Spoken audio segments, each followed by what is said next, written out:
저희 농담이고, 뭐, 아무튼 진도 봐서 대략, 12월은 어쨌든 12시 반 근처까지는 가려고 노력은 하는데요. 203쪽에 그 6절에 도시구조와 지대인데 그 지대는 뭐 굉장히 어려운 쪽이어서 뭐 조금 더 다른 데 공부가 돼야 되고요. 그 도시 내부 구조 이론도 시험에서는 조금 나옵니다. 사실 그래서 영어 정도니까 뭐 가볍게 보시면 되겠네요. 동시문 이론이다 그랬는데 요거는 이제 어디서 들어봤던 이야기죠. 이거 동시문. 그래서 이제 버제스라는 학자가 만든 이론인데요. 동시문이 뭐냐 그러면 중심지가 동일한 원이다. 중심지가. 우리가 튀넨의 입시론에서 들어봤던 이야기인데 여기 이렇게 중심지가 있다 그러면은 이렇게 동그란 원이 중심지가 똑같은 원이 5개가 있다. 뭐 그 이야기예요. 튀넨은 저번에 5개라 그랬어요? 6개라 그랬어요? 6개였죠. 거기는 차이점인데 튀넨의 농경지 지대 이론을 도시에다가 적용한 사람이 버제스입니다. 버제스. 그래서 이 사람은 이렇게 봤죠. 이제 제일 가운데가 중심 업무 지역이고요. 그 다음에 이제 두 번째가 전이 지대. 그 다음에 이제 세 번째가 저소득층 주거 지역. 네 번째가 중급 또는 고소득 뭐 이렇게 뭐 어떻게 불러도 상관없어요. 그 다음에 마지막 부분이 통근자 지대 이렇게 그래서 이렇게 나뉘어서 5개로 나뉘어서 한다 그 이야기죠. 그러니까 이제 이런 이야기예요. 옛날에 도시가 작았는데 인구가 늘어나면 도시가 작아지겠어요? 점점 커지겠어요? 커지겠죠. 이렇게 도시가 확장된다 그 이야기예요. 그러면서 동심원상으로 분류된다. 그래서 가운데 쪽은 여러 가지 업무 기능이 또는 상업 기능이 집중되어 있는 중심 업무 지역이고 이 전이지대를 다른 말로 천이지대라고 하는데 여기는 이제 변화가 굉장히 많은 지역이에요. 업무 지역도 됐다가 주거지도 됐다가 이렇게 막 변화무쌍한 지역. 그 다음에 이쪽은 낙후돼서 이제 저소득 사는 거고 이쪽은 비교적 교외 지역이라 쾌적하니까 이제 부달이 사는 거고요. 여기는 땅값이 싸기 때문에 그냥 멀어도 왔다 갔다 하는 경우 그래서 통근자다 이렇게. 그래서 이 밖으로 갈수록 비교적 고소득층이 살고 있다고 보는 것이고 밖으로 갈수록 쾌적하니까 범죄라든가 이런 것들이 많아질까요? 감소할까요? 감소하겠죠. 뭐 아무래도 범죄는 이쪽에서 많겠죠. 그죠? 그래서 이런 여러 가지 것들을 이야기한 것이다. 그래서 이제 시카고를 모형으로 만들었다 그러는데 요거는 이제 그 의의는 몇 가지 있어요.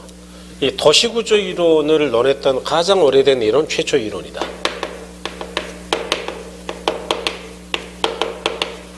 도시구조 이론. 그래서 이제 그런 의의는 있지만 너무나 단순하다는 비판도 있죠.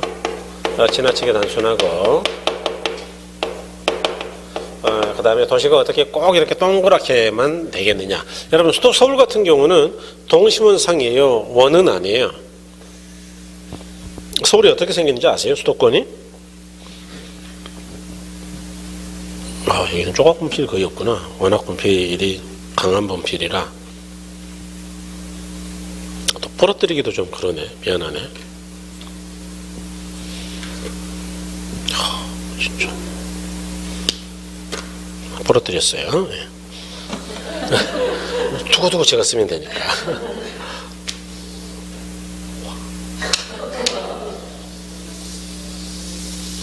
여기 이제 한강이에요. 한강. 수도권을 그릴 때는 한강을 그리면 거의 끝납니다. 그래서 여기 이제 청계천, 여기 이제 저희 왕십리 쪽이에요. 그다음에 이제 여기 양재천입니다. 양재천. 그래서 여기가 잠실저 탄천이에요. 탄천. 그래서 이제 탄천이 뭐 이렇게 해가지고 저 판교 쪽으로 흘러가고, 그다음에 이제 이쪽에 이제 불광천이라고 또 뭐 조그만 천이 있고 안양천이 있고 막 그래요. 어쨌든 그래서 이제 수도권이 이렇게 보통 그려지는데 수도권이 여기가 이게 북한산이 있잖아요. 북한산. 아시죠? 북한산이 있다 보니까 산이 있는데 도시가 어떻게 자라겠어요? 그러니까 옛날에는 사대문 안에만 서울이 있었어요. 이 안에. 그러다가 서울이 커졌죠. 커졌는데 이게 동그랗게 커졌다고요? 계속 길쭉하게 커졌다고요? 길쭉하게. 그러다가 70년대 와서 여기까지 편입된 거예요. 그러니까 원형이라고 해요. 절대 원형은 아니라고요. 절대. 그래서 이제 그런 비판이 있는 거예요. 야, 너무 단순하다. 어떻게 도시가 선형이 되겠냐? 말이 안 되지 않느냐? 그래서 이런 비판을 했던 사람이 이제 호이트라는 사람이에요. 그래서 호이트가 이 선형 이론이라는 거를 발표했는데 내용이 뭐 별거 없으니까 그냥 읽어보시면 됩니다. 여기는. 그래서 호이트. 그래서 이 선자는 부채 선자입니다. 부채. 여러분 그 여름에 더울 때 붙이는 부채 있죠? 부채? 네, 그 부채예요. 그러니까 이제 이 호이트는 어떤 이야기냐면요. 도시가 점점점 확장되는 거 그건 이해하겠다. 내가 충분히 이해한다. 그러니까 버젯스 너 말이 뭐 틀린 건 절대 아니다. 그런데 어떻게 도시라는 게 꼭 반드시 선형으로만 가겠냐? 예를 들어 다시 동심원으로만 가겠냐? 예를 들어서 이쪽으로 도로가 굉장히 잘 발달해 있다. 그러면 중심 업무 지역이 보통 어떻게 넓어지느냐? 도로를 중심으로 넓어지는 거예요. 도로. 그러면서 이쪽에 상가가 생기고 그 뒤로 주거단지가 생긴단 말이죠. 이해하셨나요? 또 이쪽에 도로가 있다. 이쪽에. 그러면 또 도로를 중심으로 도시라는 게 확장된다. 그 이야기예요. 도로. 그래서 이걸 다른 말로는 도로 축을 따라 발달하는 축상 발달 이론이다라고도 해요. 그래서 이제 보통은 어떻게 생각하느냐? 이렇게 생각하는 거죠. 뭐 이렇게. 자, 일단 중심 업무 지역이 이쪽에 있다면 보통 이제 가난한 사람들은 어디 사느냐? 저소득층은 먹고 살아야 되니까 이 중심 업무 지역 근처에 있는 거예요. 출퇴근 왔다 갔다 해야 되니까. 그리고 이제 이쪽 근처에 공장지대가 생긴다면 공장지대 근처에도 저소득층이 사는 거죠. 왜냐하면 출퇴근을 해야 되니까. 환경이 안 좋더라도. 그럼 이제 중간소득층은 어디에 보통 사느냐? 고소득층들이 환경이 가장 좋고 쾌적한 지역 중심으로 산단 말이에요. 고소득층. 그럴 때 중간소득은 고소득 근처에 살려고 그런다. 근처. 그래서 교통도 편하고 환경이 좋은 데로 살더라. 그럴 때 여기를 지워버려봐요. 여기. 우리 책에서는 이제 약간 돌아가 있는데 옆으로 그리기가 힘드니까 지우면은 생긴 게 꼭 뭐처럼 생겼어요? 그게 부채선자예요. 대략 이해하신 거죠? 그 옆에 오른쪽 지우면 되지 뭐. 오케이? 지울 때 결정하셨어요? 네, 요거 돌려놓은 거예요. 옆으로 그리려면 너무 힘드니까. 그림도 못 그리는데 먹고 살려고 밤새 어제 그리고 왔잖아. 쉽지 않아. 그래서 이거는 이제 이 둘의 공통점 뭐냐 하면 중심 업무 지역이 한 개밖에 없다라는 가정이에요. 도시에. 그래서 이런 걸 우리가 흔히 이제 고전적 도시구조 이론이다 또는 단핵 도시 이론이다라고 해요. 단핵이라 그랬으니까 핵이 여러 개라고요? 한 개라고요? 한 개. 이에 대한 반발로 만들어진 게 뭐냐 하면은 다핵 도시 이론이에요. 그래서 다핵심 이론인데 이 다핵심 이론이라는 거는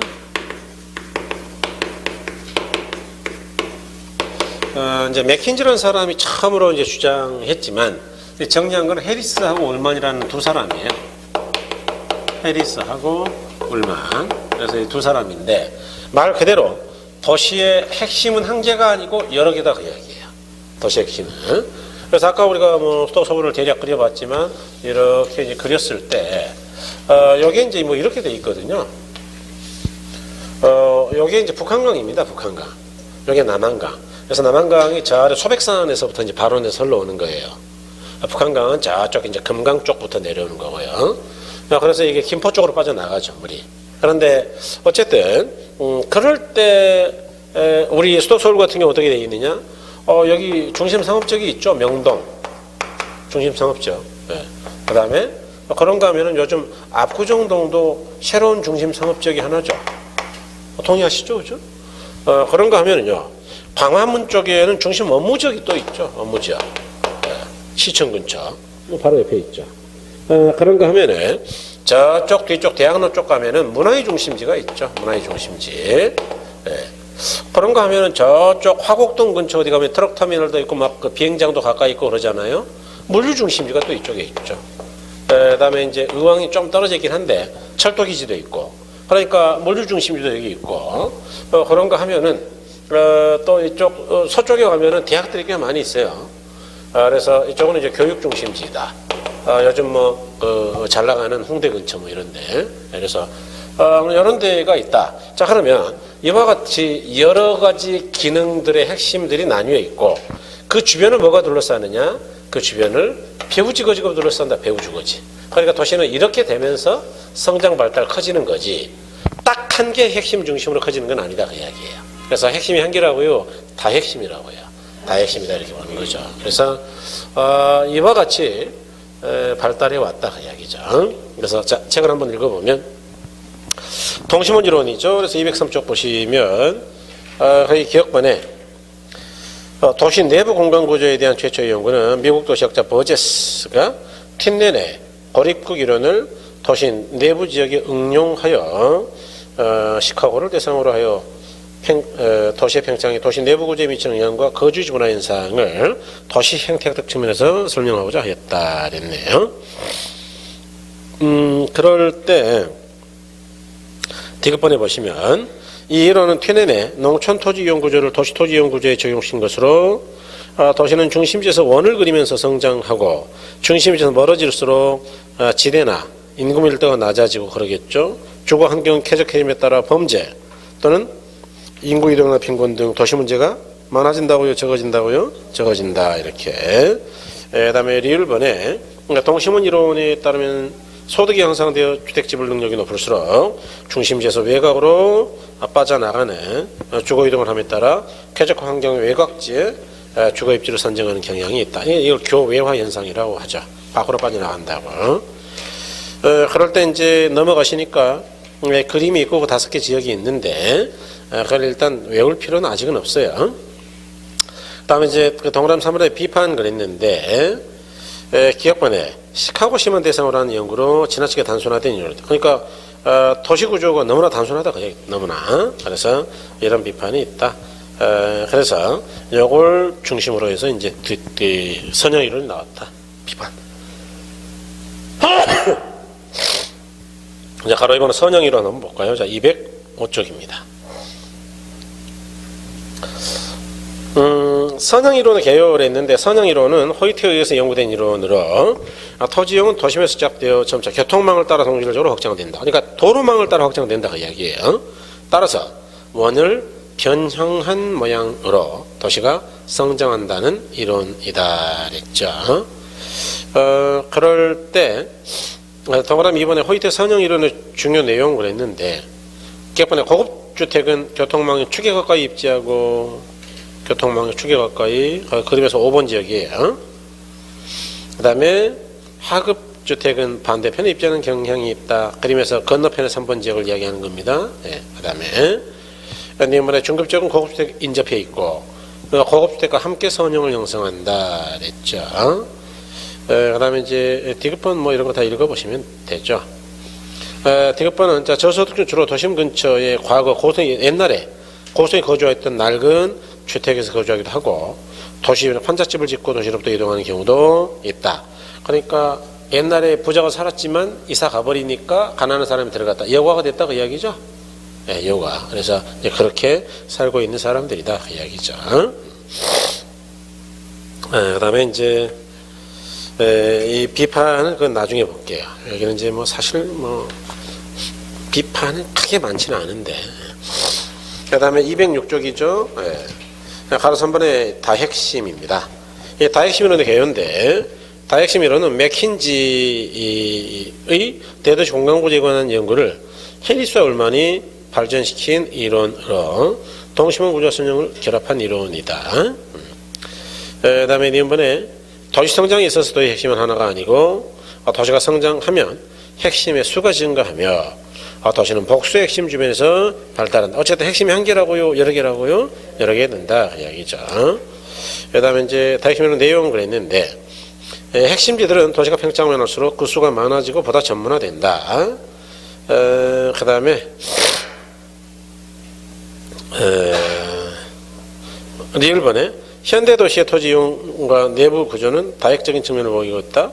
따라서 다핵심으로는 대도시의 복잡한 도시 구조를 가장 잘 설명한 이론으로 평가된다 그랬죠. 그래서 이와 같이 되더라.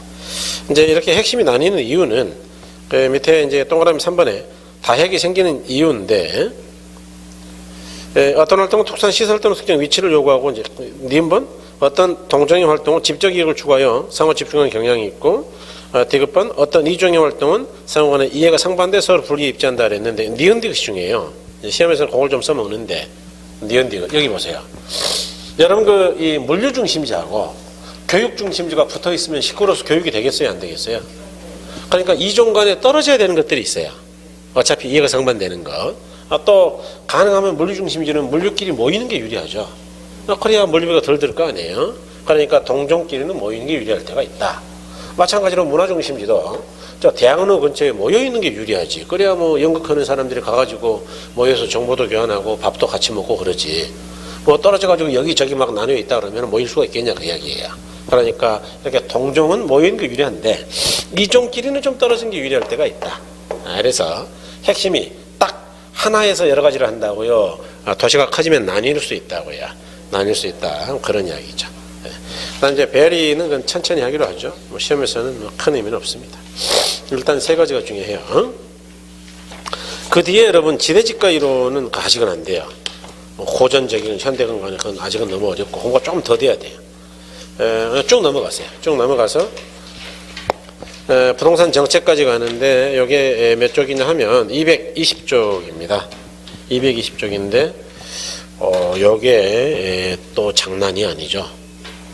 이 부동산 문제, 부동산 정책이 이제 부동산 문제 정책, 뭐 조세 이렇게 세 가지 주제를 주로 다루는데 상당히 까다롭죠.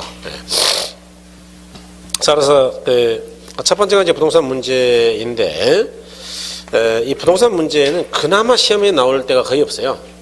주로 시험에 나오는 거는 거기 제2장 정책하고 조세 이쪽이 시험에 많이 나오죠.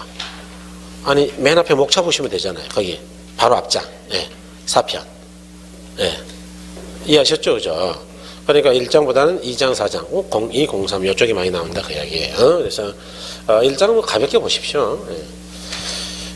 제 1절에 보니까 이제 토지 문제가 있죠. 토지 문제. 그래서 토지 문제는 물리적 토지 문제하고 뭐 경제적 토지 문제는 나뉜다 그랬는데 말고도 많은데 보통 이제 두 가지로 이야기합니다. 우리가 이제 제목이 부동산 문제잖아요. 제 1장이.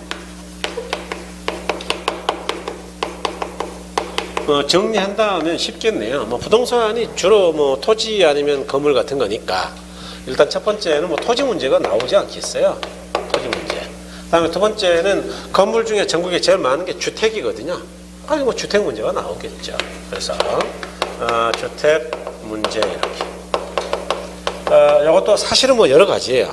대략 한 5가지를 이야기하는데 필요 없고 시험에서는 이렇게 두 가지 하고 또 이제 두 가지로 나누면 충분하다. 그럴 때 이 토지 문제는 어떻게 나눌 수 있느냐? 첫 번째는 이제 물리적 토지 문제가 있어요. 물리적 토지 문제. 그다음에 두 번째는 경제적 토지 문제 이렇게. 그럴 때 물리적 토지 문제라는 건 뭐냐 그러면 이거는 부증성을 이야기해요. 부증성. 토지라는 건 인간이 만든 적도 없고 만들 수가 있다고요? 없다고요? 없다. 그러니까 근본적으로 다른 동산하고는 너무나 다른 게 토지예요. 토지는 근본적으로 희소한 재화이다. 그래서 그 옛날에 인구가 그렇게 많지 않던 시대에도 땅을 넓히려고 그렇게 전쟁을 한 거예요. 토지라는 게 중요하니까. 그래서 인류의 전쟁은 대부분 땅과 관련돼 있습니다. 거의. 땅 아니면 종교예요. 인류의 전쟁이 거의 절반은 종교고요. 십자군 원정. 십자군이 이제 이슬람을 죽이려고 전쟁을 했잖아요. 그죠? 1차, 2차, 3차에 걸쳐서. 그 다음에 이제 그러니까 땅이라는 게 부족하고 특히 이렇게 부족한 땅인데 요즘처럼 토지를 옛날처럼 농사만 짓고 집만 짓는 게 아니고 상가, 공장 난리를 치면서 수요가 증가하고 인구도 증가하면 토지에 대한 수요 감소율 증가요? 증가. 그런데 땅은 늘어나지 않는단 말이죠. 그래서 발생하는 게 경제적 토지 문제이다. 그래서 경제적 토지 문제는 이와 같이 공급은 제한되어 있는데 공급은 안 되는데 자꾸 수요가 증가해요. 수요가 늘면 어떻게 되느냐? 땅값은 하락할까요? 일반적으로 상승할까요? 상승. 그래서 집값 포의 문제로 발생되더라 이야기죠. 그럴 때 이 집값 고의 문제가 시험에서는 좀 나왔다 그 이야기예요. 그래서 여기서 나올 거는 이거 하나밖에 없다. 그래서 집값 고의 문제는 그러면 이제 앞으로 뭐 우리가 외울 거냐? 그럼 앞으로는 외워야죠. 오늘은 아니더라도. 그래서 야, 땅값이 올라가는 게 뭐가 그렇게 문제냐? 뭐 땅값 올라가면 좋지. 이런 사람도 있겠죠. 땅이 많은 사람. 이해하셨죠, 그죠? 그런데 대부분의 국민들은 땅이 많지 않거든요. 그러니까 땅값 올라가면 굉장히 기분 좋을까요? 좀 왠지 섭섭하고 기분 나쁠까요? 기분 나쁘겠죠. 그래서 이거를 외우기가 힘드니까 이제 우리가 책에 있는 내용을 제가 조금 순서를 바꿔서 설명해 볼게요. 개인의 입장이나 기업의 입장이나 정부의 입장 이렇게 조금 나눠서 보면 뭐 정리, 그룹핑하기가 조금 편한데 개인의 입장에서는 이 불평등이 심화돼요. 그러니까 부익부 빈익빈 현상이 심화된다 이거죠. 돈 많은 사람은 굉장히 많고 땅이 많은 사람 또 땅이 없는 사람은 상대적으로 가난해지는 거죠. 그러니까 대단히 평등하다고요? 불평등해진다고요? 불평등, 사회적 불평등이 문제가 된다. 기업의 입장에서는 또 어떤 문제가 있느냐. 기업의 입장에서는 생산비가 상승하죠. 생산비가 상승하고 땅값이 올라가면은 공장을 지을 때 돈을 많이 써야 되니까. 그러면 이제 생산비가 올라간다는 이야기는 뭐냐. 제품의 원가를 밀어 올릴 거란 이야기고, 원가가 상승하면 어떻게 되느냐. 자, 간단하게 질문 드릴게요. 복잡한 이야기인데. 똑같은 물건을 만드는데 우리가 인건비나 땅값이 비싸요. 중국보다. 그럼 원가가 쌀까요? 비쌀까요? 비싸죠. 만일 품질이 똑같다 가정하고, 그러면 미국 가서 팔릴까요? 안 팔릴까요? 그렇죠. 수출은 안 되죠. 그러니까 원가가 올라가면 이제 문제가 되는 거예요. 그래서 이와 같이 여러 가지 문제, 수출도 안 되고 경기가 나빠지고 고용이 안 되고 소득이 적어지는 그런 문제가 있다. 소득이 적어지면 소비를 안 하니까 더더욱 경기가 좋아질까요? 더 나빠질까요? 더 나빠지겠죠. 그런 악순환이 되겠죠. 정부 입장에서는 어떤 문제가 있느냐. 일단 서민들을 위한 주택 문제를 해결을 해야 되는데 그러려면 값이 싼 땅이 있어야 되잖아요. 그런데 땅값이 올라가면 이거 해결되겠냐. 그러니까 이제 주택 문제 해결에 나쁜 영향을 주고, 그다음에 투기 마련, 땅 투기를 통해 가지고 돈을 벌겠다는 사람들이 많아지면 사람들이 성실하게 직장을 다닐라 그럴까요? 투기를 하러 다닐까요? 투기. 그러니까 생산성이 저하되겠죠. 그다음에 또 하나는 공익사업이 어려워진다는 문제가 있다. 공익사업이 어렵다는 건 뭐냐? 공익사업이 공공의 이익을 위한 사업이잖아요. 그런데 아니 뭐 도로 좀 만들자, 그게 도로 쉽게 말해서. 그런데 땅값이 비싸면은 뭐 예산이 없어갖고 어디 도로 만들겠냐. 그러니까 공익사업이 쉽지 않을 것이다. 그래서 이런 제반의 문제들이 발생한다. 이런 걸 토지 문제라고 한다. 그 이야기죠. 여기까지만 일단 보죠. 아까 보신 것처럼 토지 문제는 물리적 토지 문제와 경제적 토지 문제가 있는데 이를 토지 문제 양면성이라 한다. 그래서 아까 이제 이야기 드렸고 첫 번째가 토지 부족이죠. 물리적 토지 문제다 그 이야기예요. 토지는 부증성이라는 잔인적 특성 때문에 수요가 증가할수록 토지 부족 문제는 더욱 심각해진다. 그다음에 이번에 집가 고죠. 그래서 가로 1번에 동그라미 1번 보면 토지의 공급은 한정되어 있는데 경제가 발달할수록 토지 수요는 증가하기 때문에 집가의 상승이 필연적이다 그랬죠. 그다음에 가로 1번에 집가고의 폐해 또는 단점 피해당하는 걸 했는데 아까 제가 뭐 정리를 좀 했었죠, 그렇죠? 그래서 동그라미 2번 사회 불평등이 심화된다를 뭐 개인의 입장이다 이렇게 제가 이야기 드린 거고, 동그라미 4번 기업 경영에 문제가 생긴다라는 거를 기업 그렇게 이야기한 거고, 나머지는 다 정부죠. 뭐 공공주택 확보 어렵다, 공익사업 안 된다는 이야기고, 주택 문제 해결이 안 된다. 그다음에 동그라미 1번 투기 심리가 만연된다. 토지용의 악영향이라는 이야기는 투기 때문에 토지를 비효율적으로 이용한다 그 이야기예요. 막 난개발한다. 이렇게 보시면 되겠다. 그다음에 뭐 3번, 4번, 5번 같은 3번, 4번 같은 토지 문제가 또 있다 그 이야기인데 신경 쓰지 마시고요. 우리나라 토지 문제 또 됐어요. 됐고 그다음에 이제 224쪽으로 갑니다. 224쪽으로 가시면 주택 문제라는 게 있을 거예요. 어느 뭐 시험에서는 그다지 크게 영향을 주지 않습니다.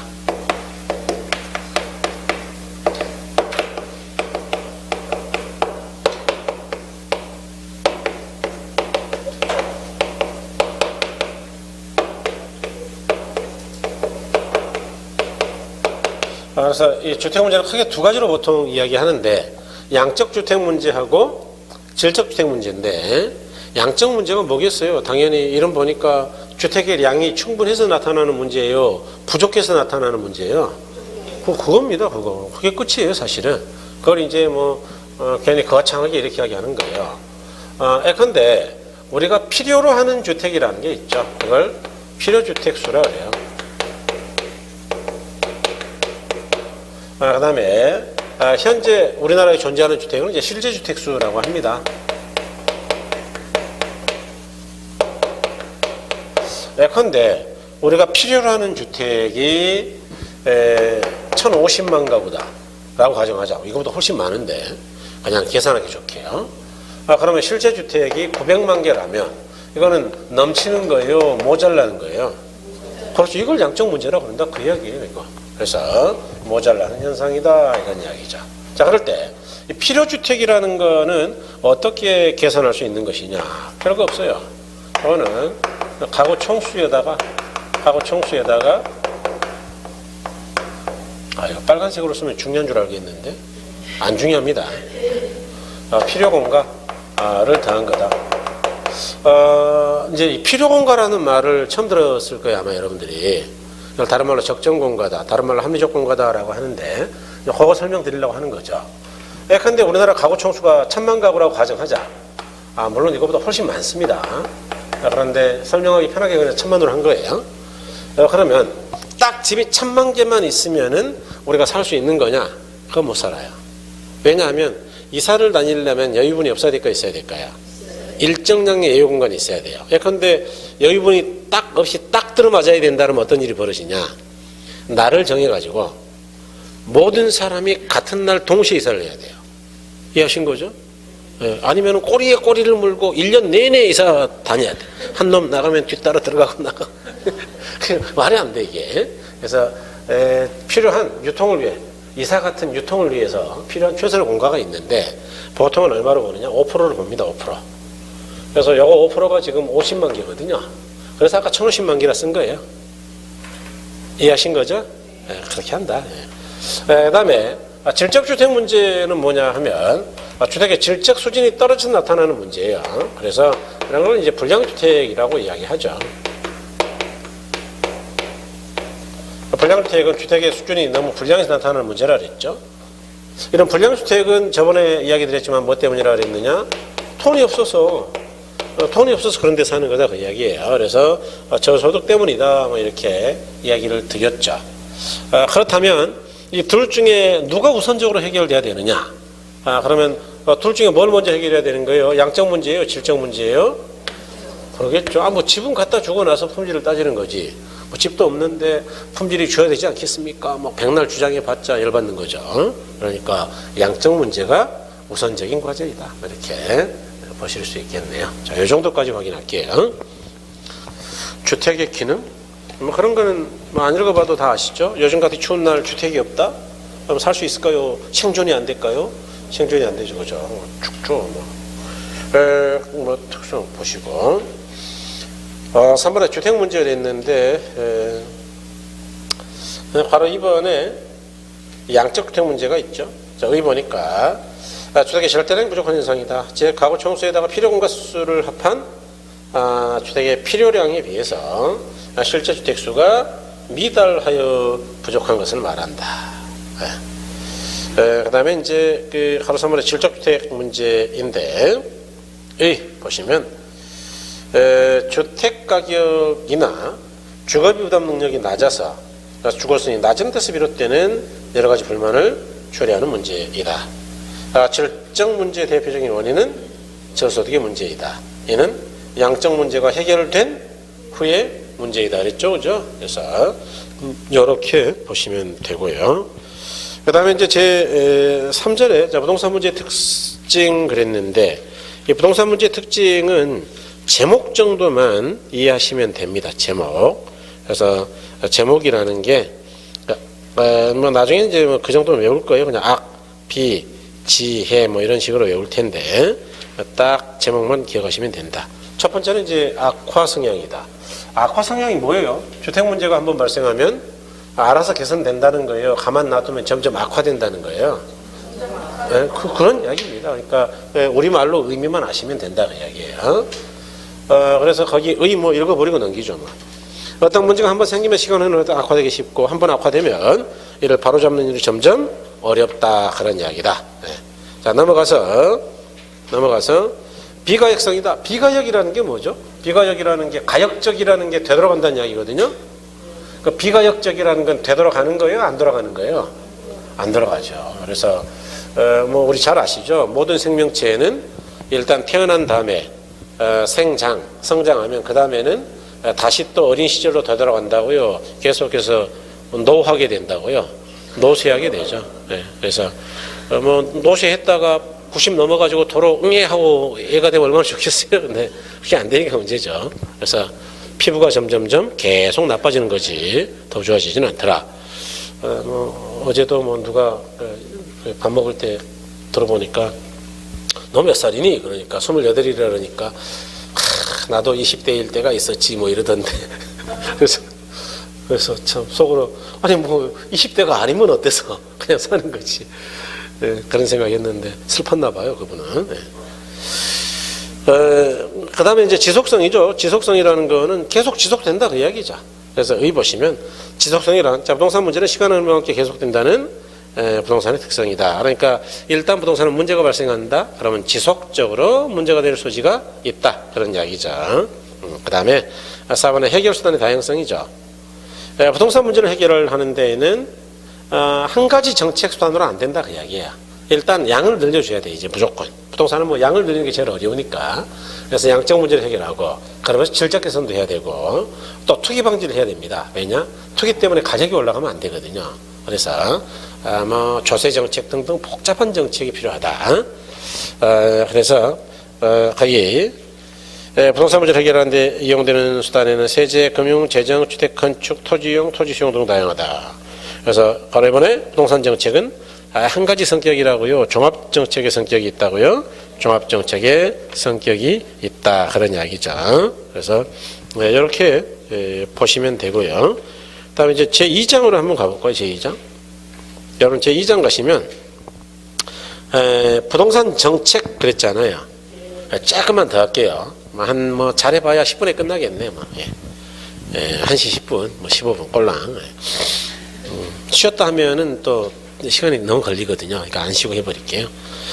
이 2장부터는 시험이 좀 잘 나오는데요. 제1절에 정부의 부동산 시장 개입이다 그랬어요. 그래서 정부가 이제 때로는 시장에 개입할 수도 있다. 저번에 잠깐 말씀드렸는데 예전에 이렇게 말씀드렸죠, 여러분. 뭐 다음 주에 다시 하긴 할 거예요. 우리가 살고 있는 사회는 자본주의이고 우리가 건너편이 사회주의이다. 둘의 차이는 뭐라 그랬느냐? 경제 문제는 시장 자율에 맡긴다 그랬죠. 그런데 이쪽은 정부가 일일이 평등을 위해서 정부가 재화를 배분하더라. 배급. 그러니까 시장이 알아서 자원 배분을 한다고요. 얘네는 정부가 한다고요. 정부. 그러니까 뭐 내 것도 없고 그러는데 일 많이 해서 뭐하냐.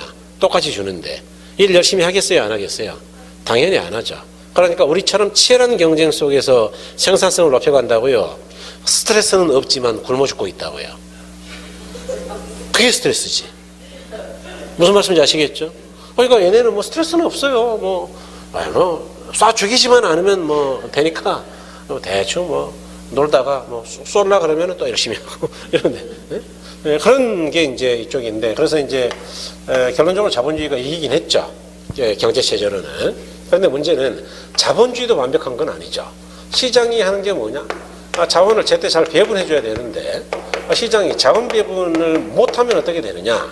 이런 걸 시장 실패라고 이야기했고 이처럼 시장이 자원 배분에 실패하면 우리 정부는 가만 쳐다보고만 있어야 되느냐? 개입할 수 있다 그랬느냐? 개입할 수 있다. 그래서 자본주의를 하더라도 이게 이제 사회주의 색깔을 배운 거거든요. 이 자본주의가 사회주의의 색깔, 정부가 개입해서 뭔가 조정하는 거, 이걸 배워서 써먹은 거예요. 그러니까 이제 자본주의는 살아남는 거예요. 변화무쌍하니까. 그래서 사회주의는 이제 교조주의라 해가지고 자기네 이론에 빠져 살았거든요. 러시아, 중국 다. 그러다 보니까 이와 같이 원래 자본주의하고는 달라져 가지고 정부가 개입할 수도 있다라고 생각하는 걸 뭐라 그랬느냐. 전통적 자본주의라고요. 수정 자본주의라고요. 이게 수정 자본주의예요. 우리 옛날에 우리는 많이 배웠거든요, 이거. 왜냐하면 박정희 대통령이 집권하면서 처음부터 내세운 게 수정 자본주의예요. 우리나라는 엄밀하게 말하면 전통적인 자본주의를 해본 역사가 없는 나라예요. 그러니까 우리가 잘 몰라. 미국도 그런 줄 아는데 미국은 원래 자본주의에서 시작했다가 일이 간 거고 원래 지 마음대로 하던 나라예요, 그 나라는. 걔들은 총도 가지고 있잖아요, 총 마음대로. 누가 막 문 열고 집에 들어오면 쏴 죽여도 아무 문제 없잖아요. 주거침입. 우리는 들어오면은 아이고 어서 오세요 그러고 이렇게 아랫목 내주는데 그러면서 차린 건 없지만 밥이라도 뭐 이렇게 옛날부터 이리 오너라 그러면 다 나가잖아요. 그런 문화에서 우리가 살다가 미국 같은 문화는 충격이죠. 가가지고 안녕하세요 저 잠깐만요 들어갔다 빵 하면 진짜 뭐 험악한 놈들이죠. 그런데 어쨌든 간에 이제 우리는 처음부터 정부가 강력한 개입을 해서 경제개발 5개년 계획이라는 걸 세웠던 나라다 그 이야기예요. 그래서 우리나라 모델을 그대로 뺏겨간 게 중국이에요. 중국도 이제 경제개발 5개년 계획을 우리처럼 똑같이 합니다. 지금 5년 단위로 해요. 걔들이. 그런데 중국은 사회주의니까 우리보다 더 잘할 수도 있죠. 왜냐하면 걔들은 통계가 워낙 발달한 게 사회주의예요. 뭐 국가가 모든 걸 다 만들어서 배급해 줘야 되니까 얼마나 통계가 정확하겠어요. 이해하셨어요? 숟가락 필요 개수 이런 거 정확하게 계산하지. 우리는 뭐 그런 건 없고 공장 사장이 알아서 하는 거죠. 그래서 이제 이와 같이 개입할 수 있다. 자, 그럴 때 이제 그 부분이 어디냐면 그 다음 주에 할 건데 여러분 232쪽에 한번 가보세요. 시장 실패 정부 부동산 시장 개입이다. 뭐 그런 거 있나요? 그래서 이제 시장 실패의 뭐 그랬는데 동그라미 2번 잠깐 볼까요? 설명했으니까. 자, 시장 실패란 경제 활동을 자유시장 기구에 맡겼을 때 시장 기구에 의해 자동 조절 기능이 원활하지 못하여 효율적 자원 배분이 실현되지 못해 불균형 상태에 있는 것을 말한다. 이런 시장 원인에는 4가지가 있다. 3번. 그래서 그렇게 이제 그러니까 이런 시장 실패 원인 때문에 정부가 개입할 수 없다고요? 있다고요? 있다. 그 이야기예요. 그래서 이제 그렇게 우리가 다음 주에는 이야기를 끌고 갈 건데 그런데 오늘은 그 앞쪽만 좀 보자고 이야기죠. 자, 그럴 때 다시 이제 앞으로 오셔가지고 자 228쪽입니다. 바로 이번에 정부의 부동산 시장 정부의 시장 개입 형태이다 그랬는데 이게 가끔 나와요. 이걸 정부의 개입 방법 또는 개입 형태라고 하는데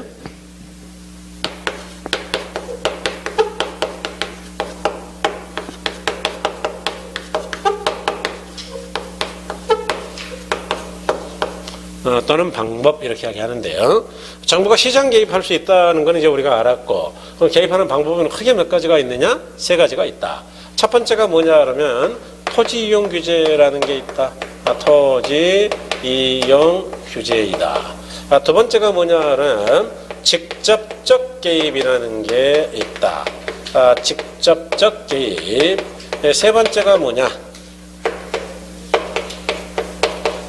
간접적 개입이라는 게 있다. 그래서 여러분 요거를 이제 예가 많이 있는데요. 얘도 조금 기억을 해야 되긴 해요. 얘 가지고 문제를 내는 경우가 한 2번 있었거든요. 다음 중 직접적 개입에 해당되지 않은 것 뭐 이런 식으로. 그런데 외우기에 앞서서 이해를 해야죠. 일단 제일 쉬운 게 뭐냐 하면은 토지 이용 규제, 이용 규제. 지금 공법 하셨죠? 공법 지금 진도가 어디 가고 있어요? 국회법 다 했어요? 오이 많이 했는데? 그럼 지금 이제 뭐 건축법 해요? 건축법. 야, 이분들은 이제 겁나 유식해지겠는데? 건축법까지 가고 이러면, 야, 얘 진짜 뭐 이제 집에서 이제 신랑이 꼼짝 못 하겠는데. 예. 그래서, 그럼요. 예, 토지용 규제라는 게 그 국회법에서 말한 이용 규제예요. 행위 제한에 대해서 공부하셨죠? 할 수 있는 것, 없는 것. 그래서 뭐 21개 용도 지역에 따라서 용적률, 건폐율 제한이 있고 지을 수 있는 건축물, 지을 수 없는 건축물이 있죠. 표 막 책에 보니까 표 정말 짜증나죠. 표 안 해도 돼. 그 시험에 외우라 그러던가요, 선생님이? 아, 그랬어요? 그 나오는구나. 사실은 필요 없는데, 왜냐하면 토지용객 확인원을 루리스라고 그 혹토부 사이트가 몇 개 있어요. 이용 규제 사이트가 따로 있어. 거기 들어가서 집원 찍으면 지울 수 있는 거 없는 거 다 나와, 거기. 뭐하러 외워, 그거. 요즘 같은 세상에 두드리면 되지. 그 출제자가 미친 새끼, 지도 못 외워요. 아직 자기 대학 선생님들이 그런 거 외우겠어요? 생각해 보세요. 대학 선생님들은 강의도 우리처럼 많이 안 해요. 연구를 하기 때문에 하루에 한 2시간, 뭐 대충 한두 시간 하고 애들한테, 얘들아, 알겠냐? 모르겠다 그러면, 그럼 다음 주는 휴강. 이렇게. 레포트로 대신하고 그런 거죠. 그러니까 뭐 이제 거기서 이용 규제인데, 그 간단하네요. 그래서 뭐가 있냐? 영도 지역주구제. 공부하셨죠, 그죠? 여기가 대표적인 놈이에요. 이용을 규제하는 거. 두 번째가 뭐냐 그러면은 건축 인허가예요, 인허가. 네? 건축 인허가. 왜 인허가가 이용 규제냐? 건축이라는 게 얼마나 웃기냐 하면 이 전반적 규제라 그러는데 원래 내 땅이죠. 내 땅에다가 정부 보고 돈 달라고 해서 건축하는 거예요. 내 돈으로 하는 거예요. 내 돈으로 집 짓겠다는데 왜 정부가 지가 나서가지고 지어라 말아라 그러냐 그 이야기예요. 왜 그러는 거예요, 근데? 나 이해가 안 되네. 정부가 뭐 지가 돈 주는 것도 아니잖아요. 왜 근데 내 집을 내 마음대로 못 짓게 하는 거지? 난개발 좋아요. 뭐 아주 정확한 표현. 두 번째가 안전이에요, 안전. 그러니까 건축 요건에 맞지 않게 지으니까 자꾸 쓰러져가지고 사람이 다치고 자기만 죽으면은 그래도 좀 참겠는데 옆집까지 죽어. 이해하신 거죠? 그러니까 이제 허가 기준을 정해놓고 일단 전부 다 못 지게 하는 거예요. 그래서 허가 기준에 맞게 말씀하신 대로 옆집과 어울리게 이렇게 되는지 아니면은 안전한지 따져가지고 허가하겠다 그 이야기예요. 그래서 이런 걸 이용 규제를 한다. 이게 대표적이죠. 그 다음에 직접적 개입. 이거는 뭐 금방 알 수 있으니까 아무것도 아니고요. 직접적 개입은 이렇게 생각하면 좀 쉬워요. 이거는 정부가 조금 성질이 급할 때 쓰는 정책인데요. 정부가 직접 수요자나 공급자 역할을 해버리는 거예요. 그러니까 원래 자원 배분은 시장에다 맡긴다 그랬죠. 그러니까 정부가 개입하더라도 원래는 어떻게 하냐면요. 시장이 자원 배분을 잘 못하면 어쩔 수 없이 개입하거든요. 개입하는데 개입한다 하더라도 어떻게 하느냐? 최소한만 개입하는 게 원칙이에요. 그러니까 시장 기구가 잘하지 못하는 것만 보충해주면 된다 그 이야기예요. 이해하셨나요? 예컨대 투기가 심하게 발생돼 가지고 일반인들 내 집 없는 사람들이 집을 살 수가 없어. 돈 많은 놈들이 맨날 샀다 팔았다 난리를 치니까 그럴 때는 가만 놔둬야 되겠어요? 투기를 근절시켜야 되겠어요? 투기를 못하게만 막으면 돼요. 그러면 집 없는 사람들이 돈 모아가지고 내 집 살 수 있다 그 이야기예요. 시장에서 알아서. 이해하셨죠? 그런데 이거는 그렇게 한다고요. 자기가 직접 돈 주고 사든지 아니면 만들어서 팔든지 수요자 공급자를 직접 해버리겠다고요. 직접. 상당히 과격하죠. 그래서 예를 들어봐라 그러면은 자, 수요자의 대표적인 게 뭐냐? 토지은행이에요. 토지은행. 토지은행은 여러분 뭐처럼 보입니까? 은행은 올해도 한 번씩 나왔는데 이거 토지은행 관련. 은행은 은행인데 뭘 저금하는 은행이에요? 돈이요, 땅이요. 지금 LH공사가 하고 있거든요, 토지은행을. 그래서 땅을 미리 쌀 때 정부가 사두는 거예요. 그러니까 정부가 뭘 하는 거죠? 수요자. 그렇죠. 아니면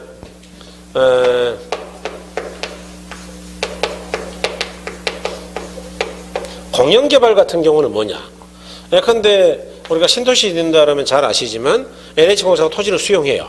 토지 수용. 그래가지고 여기를 싹 다 밀은 다음에 블럭별로 한 10,000평씩 잘라가지고 A 1블럭부터 뭐 A 12블럭 뭐 이런 식으로 블럭별로 다 쪼개가지고 건설회사 불러가지고 입찰을 해요. 그래서 돈 제일 많이 내는 놈한테 주는 거예요. 삼성건설이 많이 썼다면 삼성 주는 거죠.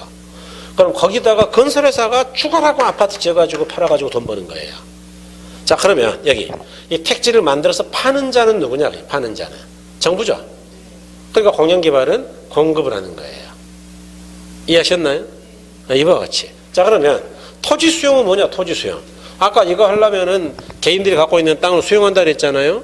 수용이 그냥 뺏는 거예요? 돈 주고 어차피 뺏는 거예요? 돈은 줘요. 그러니까 사는 겁니다, 이거. 사는 거예요. 네. 그 다음에 요거는 뭐 들어보셨죠? 아직 공부는 안 했지만.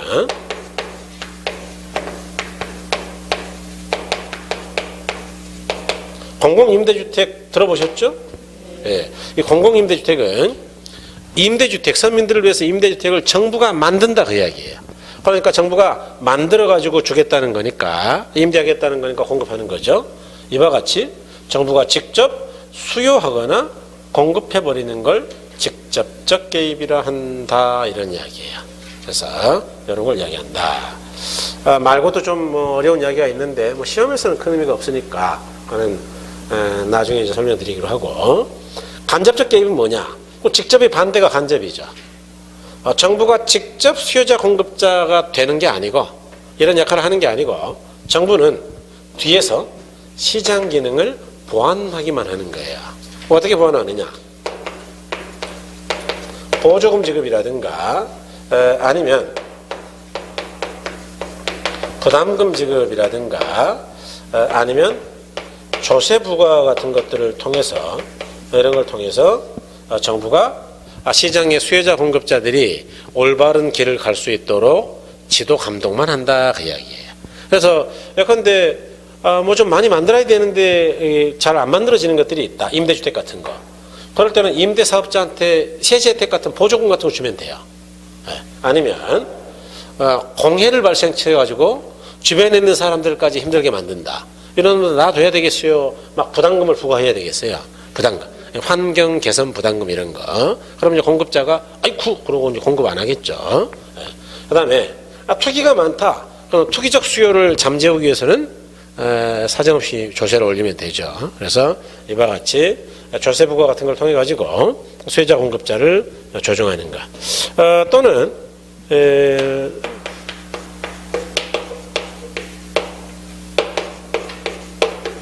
집가정보 시스템 아니면 소위 부동산 정보 시스템이라 그러죠. 각종 정보 시스템이 있죠. 집가 정보 시스템이라든가 이제 LIS 아니면 주택가격 정보 시스템 같은 것들도 있어요. 그래서 이런 정보 시스템이라든가 가격 공시제도 같은 걸 통해서 정부가 정보를 제공해 정보. 수요자 공급자가 보고 참고할 수 있도록 여러 가지 정보를 제공해 준다. 그러면 아무래도 정보가 많으니까 굉장히 막 손해 볼까요? 수요자가 제대로 판단할 수 있을까요? 제대로 판단하겠죠. 그런 것들이에요. 그래서 이런 걸 간접적 개입이라 한다. 자, 그래서 여기까지만 일단 한번 보면 228쪽이죠. 예.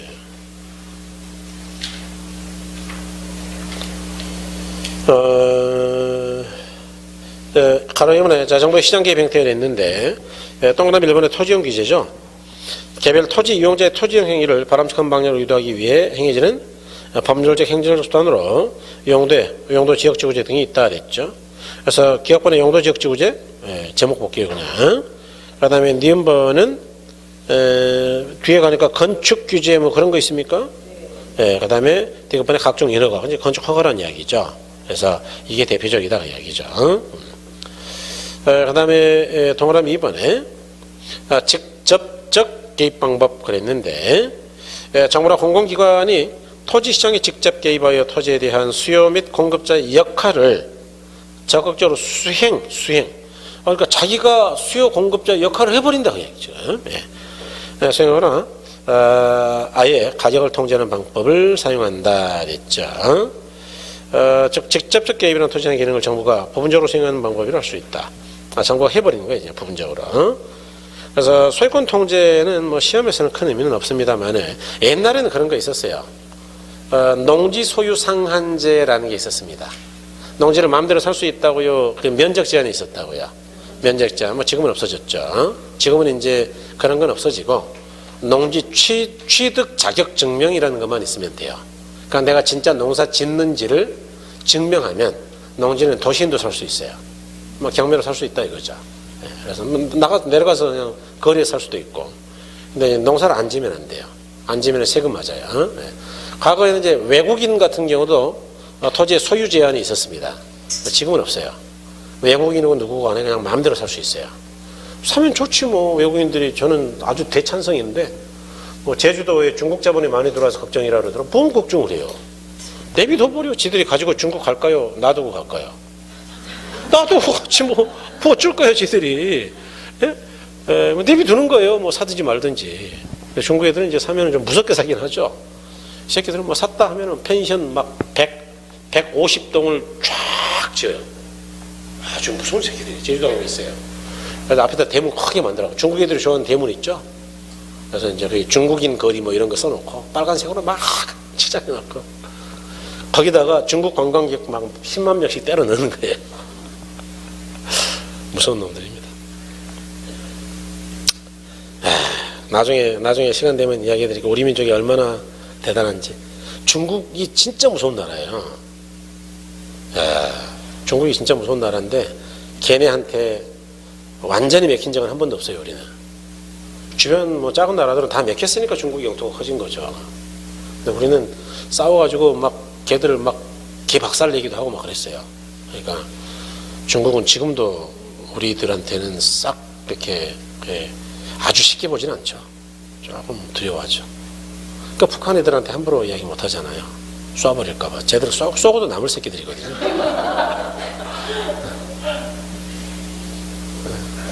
우리도 걱정하는 게 뭐 빤합니다. 이제 뭐 갈 때까지 가면 우리도 이제 핵무장 하는 거예요. 뭐 어쩔 수가 없어 이제. 어차피 이제 핵은 핵으로 억제해야 되기 때문에. 그러면 중국 애들이 제일 겁나죠. 만일 쟤들이 둘이 친해져가지고 중국 애들 쏘면 어떨까요? 예, 중국하고는 해결해야 될 문제가 있어요. 일본하고 중국하고 우리하고.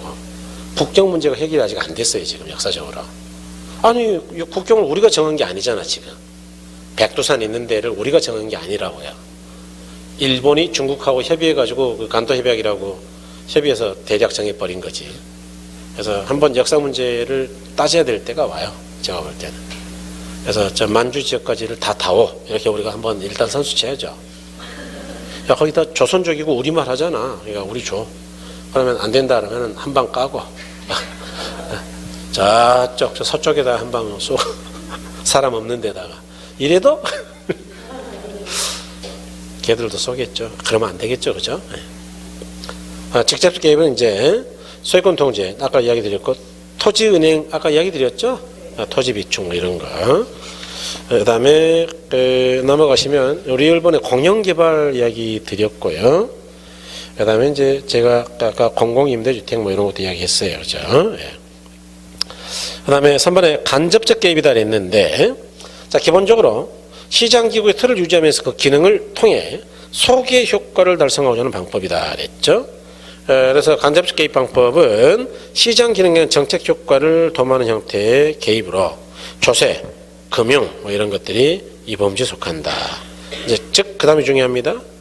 토지 관련 조세 및 금융 지원. 그다음에 넘어가면은 보조금 있나요? 보조금? 네, 이런 것. 그다음에 니은번에 시장 기능 지원이라는 측면에서 토지 거래 정보 체계 구축, 정보 체계. 그다음에 이제 지적이나 등기에 의한 소유권 설정 등등. 어쨌든 정보 체계를 만들어 주는 거예요. 그래서 이런 걸 통해서 우리가 할 수 있다. 뭐 이런 이야기고요.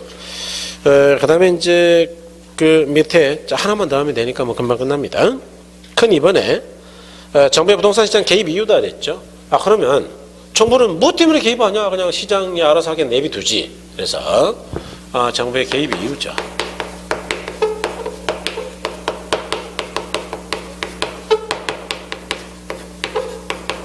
정부가 어째서 시장에 개입하느냐? 이것도 가끔 지문에서 써먹죠.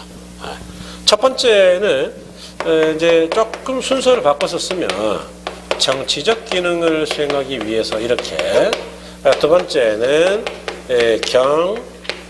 경제적 기능을 수행하기 위해서 이렇게 이야기하는데 기억하기는 이게 쉽죠. 뒤쪽에 있는 게. 이 정치적 기능이라는 건 뭐냐 그러면 우리가 사회가 건강하게 잘 살려면 사회적 목적,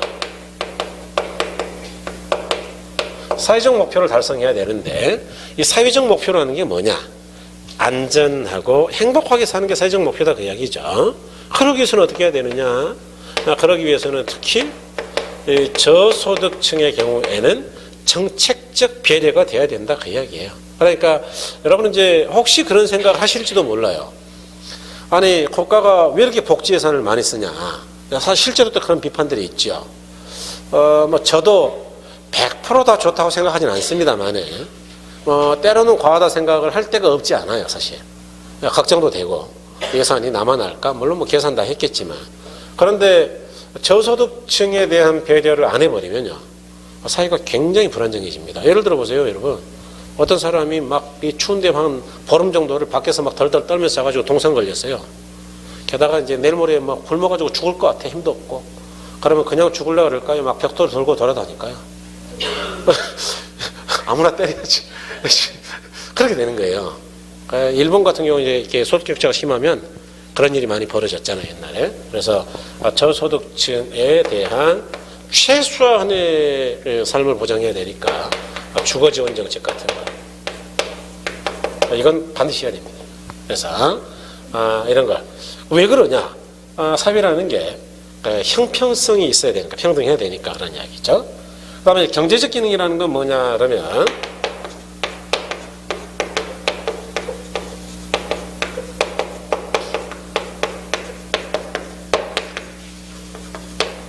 시장 실패를 수정 보완하기 위한 노력이다 이야기예요. 아까 뭐라 그랬느냐? 자본주의는 원래 시장 자율에 맡긴다. 그런데 때로는 시장이 자원 배분을 못하는 실패가 있기도 하더라. 그럴 때는 우리가 자본주의니까 그냥 내비둔다고요. 이 사회주의처럼 정부가 개입할 수도 있다고요. 개입할 수도 있다. 이런 걸 우리가 뭐라 그랬느냐? 그냥 자본주의가 아니고 그렇죠. 수정 자본주의다. 이렇게 이야기했잖아요. 그러니까 시장의 기능을 수정해 주는 거야. 정부가 도와주는 것. 그래서 그런 걸 경제적 기능이라 한다. 그래서 이제 다음 주에는 어디를 들어갈 거냐?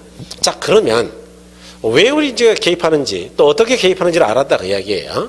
그러면 도대체 정부는 시장이 어떻게 개입하는 거냐라는 걸 이제 논리적으로 볼 텐데 다음 주에는 시장 실패가 뭐냐 정의 한번 할 거고요. 그러면 이제 정부가 개입해야 되겠네. 그래서 시장 실패와 정부의 시장 개입을 볼 거고 이러한 정부의 개입은 다시 그러면 시장 실패의 원인은 뭐가 있느냐? 네 가지를 할 거예요. 예컨대 뭐 외부 효과의 문제라든가 독과점 기업이라든가 공공재라든가 정부의 불확실성이나 비대칭성 등 그럼 정부가 개입하면은 정부가 개입해서 시장표를 조정할 수 있느냐?